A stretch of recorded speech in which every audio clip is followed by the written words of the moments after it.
You're listening to the Angry Marks Podcast Network. Good afternoon, good morning, good evening. My name is Arya Whitner, and this is your NXT report for Wednesday, March 14th, 2018. It is National Pie Day, so pull out your favorite slice of pie and get ready for an action-packed edition of NXT, which kicked off this week with the first of two Dusty Rhodes Tag Team Classic quarterfinal matches as Sanity took on Tino Sabbatelli and Riddick Moss. You might recall Sabbatelli and Moss broke up about a month ago. However, in the great tradition of Wesley Blake and Buddy Murphy, they made up and got back together. They got along for the most part while getting the heat on Wolf, because it was Alexander Wolf and Eric Young in this match. However, a miscommunication spot led to their demise after Moss accidentally forearmed Sabbatelli. Young got the hot tag and ran wild on his younger foes. Young nearly picked up the win with the diving elbow, but Moss yanked EY out of the ring. Nikki Cross found this appalling and dove off the ring steps onto him. And so back in the ring, Wolf and Young had a combo back suplex neckbreaker on Sabbatelli for the win. And so now Sanity advances to the semifinals, and they will take on the winners of the match with Danny Burch and Oney Lorcan versus Mustache Mountain. We had, it's not even a replay, but we had the same segment happen for the second week in a row as Tommaso Ciampa stormed out to the ring, this week without a crutch. Hundreds of Johnny Gargano face signs were in the crowd and being held up to taunt Ciampa, and they did the same gimmick they did last week, where the fans refused to let Ciampa speak.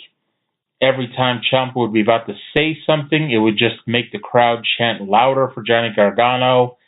And again, Ciampa became a huge babyface by dropping the mic and walking away.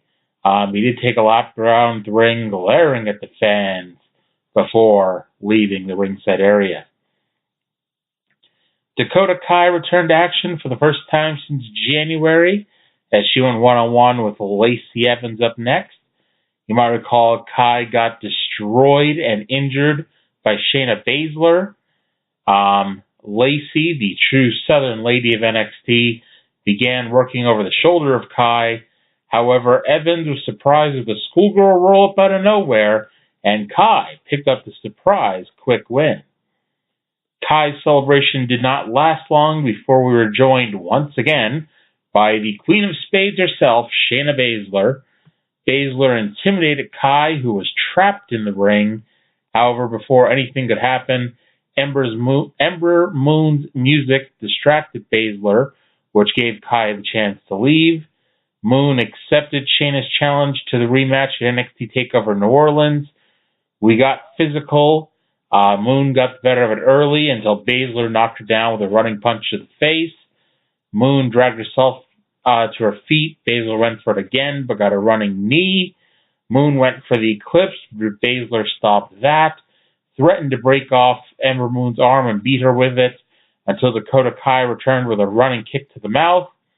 Moon fell Baszler with the Eclipse and stood tall over her rival.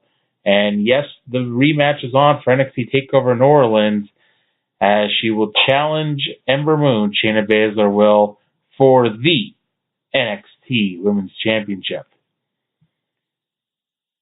Black Solo Cup time as two sets of baby faces square off for the right to go to the semifinals. It is the Street Profits and Heavy Machinery.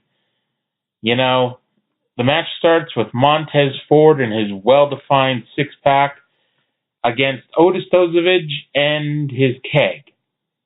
Otis got the best of it, and as a matter of fact, Heavy Machinery took about 95% of this match.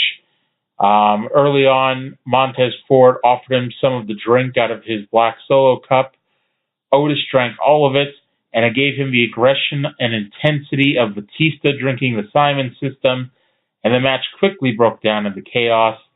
Tucker Knight broke out a dropkick, which would be a lot more impressive if Braun Strowman wasn't doing them himself. The finish saw Heavy Machinery go for the compactor, but Ford broke it up, and then pinned Dozovic after a frog splash. It was now time for a championship match as Adam Cole of the Undisputed Era challenged Pete Dunne for the WWE United Kingdom Championship. This bout was set up last week when Adam Cole confronted Roderick Strong, and Pete Dunne backed him and Undisputed Era down.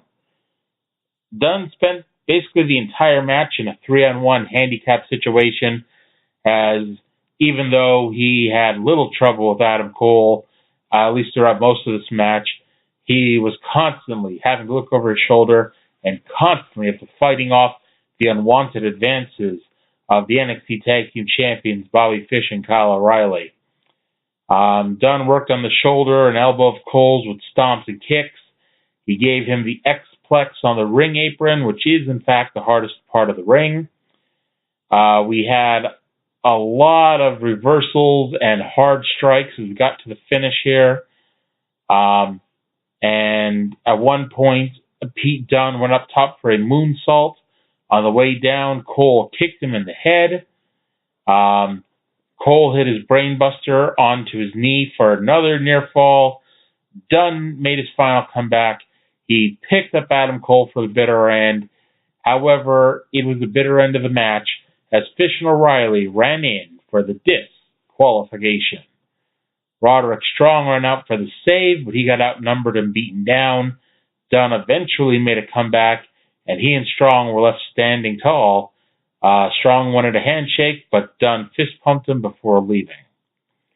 And the show this week ended with our dapper and dignified NXT General Manager, Mr. William Regal, standing in the ring to oversee the contract signing for the Andrade Cien Almas Aleister Black NXT Championship match, which will take place in the main event of NXT TakeOver New Orleans. Almas didn't even come out for this one and instead was represented by Zelina Vega. She said Almas is not here tonight, but if he was here, he would destroy Black before the title match. Black moved the table out of the way and sat down on the ground, stating that he's now on the same level as Zelina Vega. Vega was quite upset by this and said that Almas would humiliate him. And Black said that just like Zelina at NXT TakeOver, Almas will come up short. Vega was tired of having her height thrown in her face and slapped Black, so Black signed the contract and left as Vega screamed at him, calling him a loser. Black said he did not come alone, which brought out Candice LeRae, who attacked Zelina Vega. LeRae dropped her with a bulldog and stood tall as the show came to an end. So that was an action-packed episode of NXT this week. We are, in fact, 3 weeks away from NXT TakeOver New Orleans on the WWE Network the night before WrestleMania. And I want to thank you all for listening, and I'll talk to you again in 7 days. You're listening to the Angry Marks Podcast Network.